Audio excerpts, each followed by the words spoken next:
Estimados alumnos, vamos a dar inicio ahora a dos clases cortas que corresponderían a la fecha de este miércoles.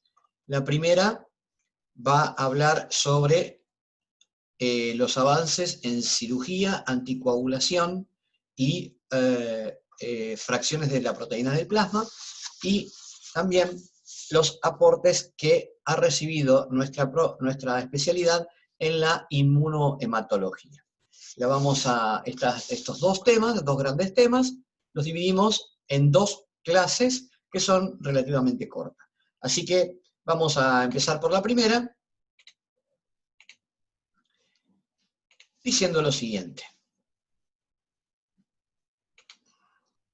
Vamos a hablar entonces en el avance que hubo en la cirugía, pero en la cirugía especializada respecto de la sutura de vasos. Les presento al doctor Alexis Carrel. El doctor Alexis Carrel, un médico francés que ha ganado el premio Nobel en 1912 de medicina. Fue un médico cirujano que se dedicó específicamente a la sutura vascular y especialmente a la microsutura. Así que ustedes fíjense que nace en 1873, muere en 1944, en plena Segunda Guerra Mundial, ya casi finalizando.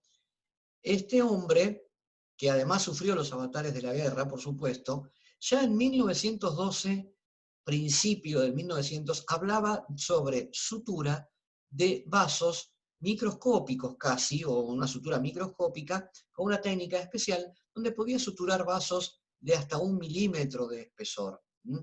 Hablar de eso en la época actual es relativamente fácil, podríamos decir, por los avances tecnológicos, pero si nos retrotraemos a aquella época de la microscopía, era algo muy, pero muy novedoso. Dice la historia que este médico fue inducido de alguna manera porque vio que uno del presidente francés había sido asesinado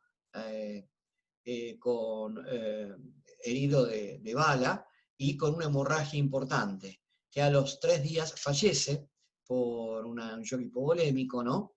Y él pensó en que esa situación se hubiese revertido si hubiese existido una buena sutura vascular.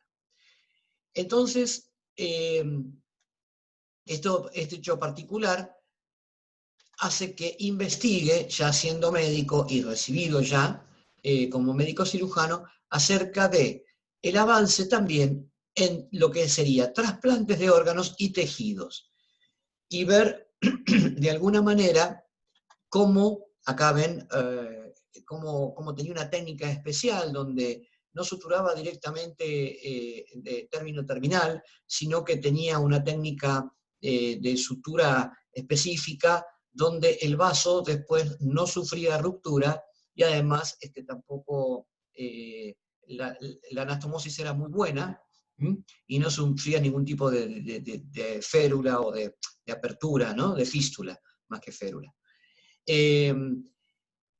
Este avance importante en la sutura de los vasos repercute, por supuesto, en muchísimas especialidades, especialmente perdón, en lo que es la transfusión de sangre, ¿no? En esa época. Recuerden que ahora estamos hablando no estamos haciendo una visión cronológica, sino que nos estamos deteniendo en distintos eventos para ver cómo han aportado al avance de nuestra especialidad.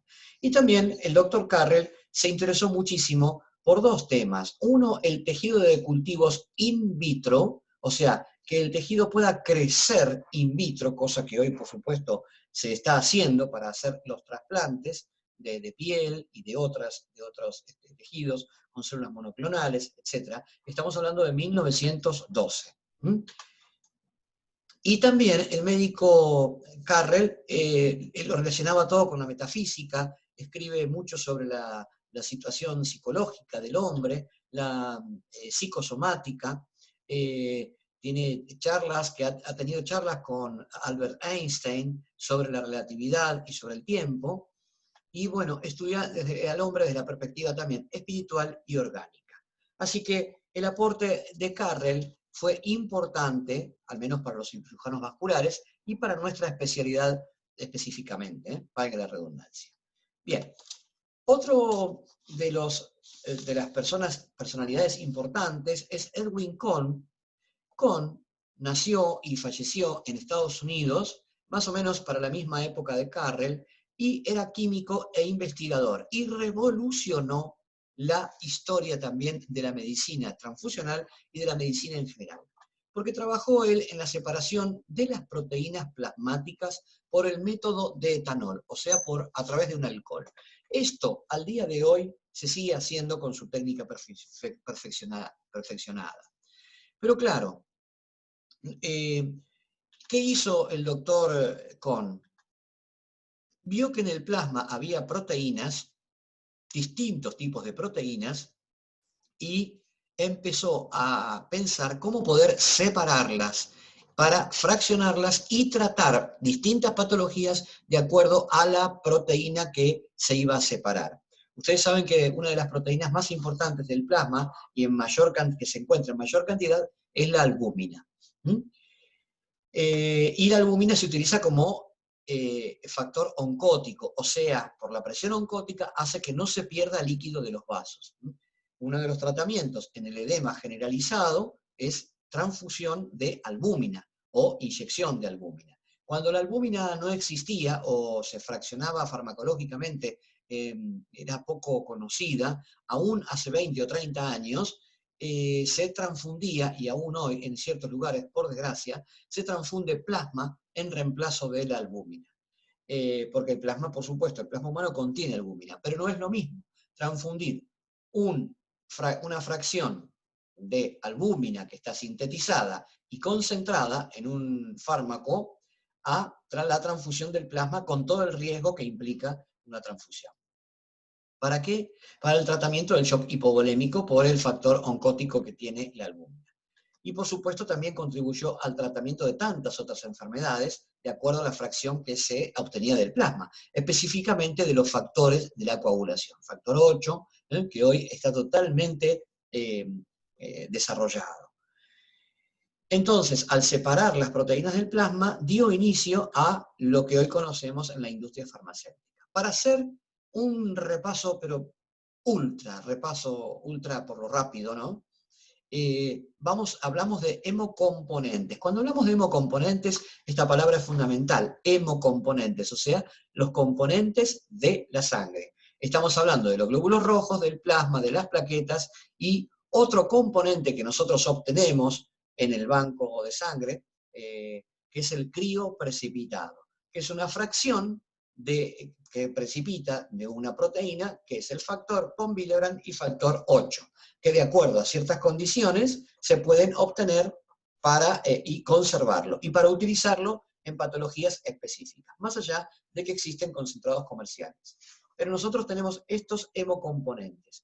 Edwin Kohn vio que frente a estos componentes, específicamente los plasmáticos, podían obtenerse los hemoderivados, o sea, los derivados de las proteínas plasmáticas humanas, que se encuentran en el plasma cada vez que hacemos una extracción. Entonces, ¿cuál es la ventaja? Que tenían alta concentración de la proteína que se estaba buscando, baja proporción de contaminantes, la facilidad de manipulación, de administración y de conservación. Imagínense que no es lo mismo transfundir 50 centímetros cúbicos de albúmina, como viene actualmente la albúmina humana, para ser transfundida como medicamento, a tener que transfundir varias unidades de plasma con el volumen que esto significa para llegar a compensar esa concentración de albúmina, que serían muchísimas unidades de plasma, con la consiguiente administración de un tejido biológico que puede generar algún tipo de reacciones. Entonces, ¿cuál fue el impacto del descubrimiento de Kohn respecto de los hemoderivados? Y bueno, la albúmina versus el plasma, que es lo que acabamos de decir, la presencia de inmunoglobulinas, o sea, de anticuerpos, específicamente anti-RH, gracias a esta técnica que implementa el doctor Ewing Kohn, las vacunas, por supuesto, los factores de coagulación, los inhibidores de la coagulación, las antitrombinas 3, por ejemplo, y especialmente le dio una eficacia terapéutica, una buena tolerancia clínica y por sobre todas las cosas, la seguridad. Hago un paréntesis en el tema, fíjense que hasta en la época actual, nosotros estamos hablando de un ensayo clínico en seres humanos, que es la transfusión de plasma que contiene anticuerpos inhibidores del COVID-19, que son extraídos del paciente convaleciente en un día específico. Y ese paciente convaleciente que generó los anticuerpos por haber sido infectado por el virus y que no tuvo otro tipo de complicaciones de la salud, se convierte hoy en un donante. Y ese donante tiene que incluir y calificar como tal.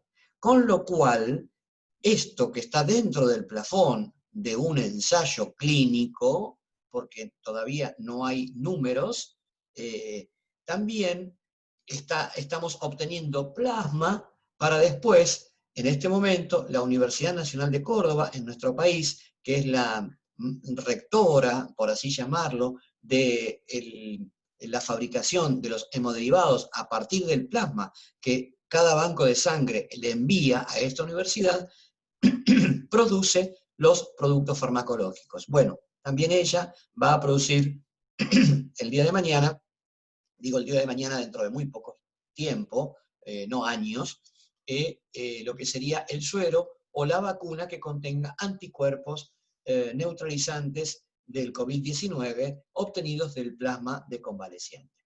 Así que, dicho esto, di un poco de conocimiento sobre el tema específico.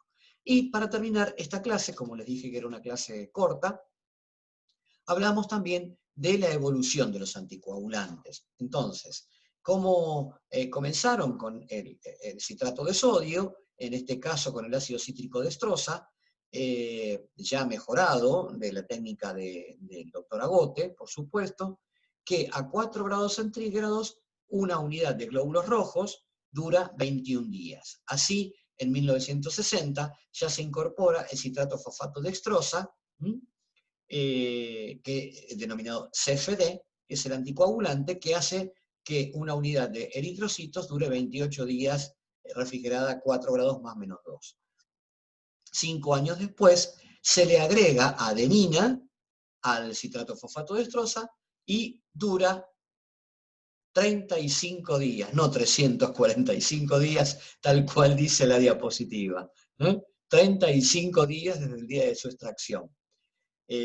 No reparé en este detalle. Bien, el CFD adenina se usa actualmente, es usado actualmente. ¿Y por qué el agregado de estas sustancias? Porque mantienen la viabilidad del glóbulo rojo en un medio que se pueda conservar y que el glóbulo rojo mantenga las propiedades de transporte de oxígeno suficientes para poder realizar una vez en circulación el trabajo y la función que le compete. Y en la actualidad se usa muchísimo el último tipo de anticoagulante, que es el de Sac-Mannitol, también llamado, que es asalina, adenina, glucosa y mannitol. Con este tipo de anticoagulante, la unidad de glóbulos rojos dura desde el día de la extracción 42 días. Así que, resumiendo, con esto terminamos, resumiendo 3 eventos importantes: el evento quirúrgico, anastomosis de los vasos, que ayudó a las transfusiones, hasta tanto se hicieron de vena a vena, con punción de aguja, y después solamente con el anticoagulante que estamos hablando ahora, por la conservación de la sangre directamente a una vena. Y el fraccionamiento de las proteínas plasmáticas, que fue un evento revolucionario que al día de hoy se sigue utilizando. Bueno, hasta aquí la clase de hoy.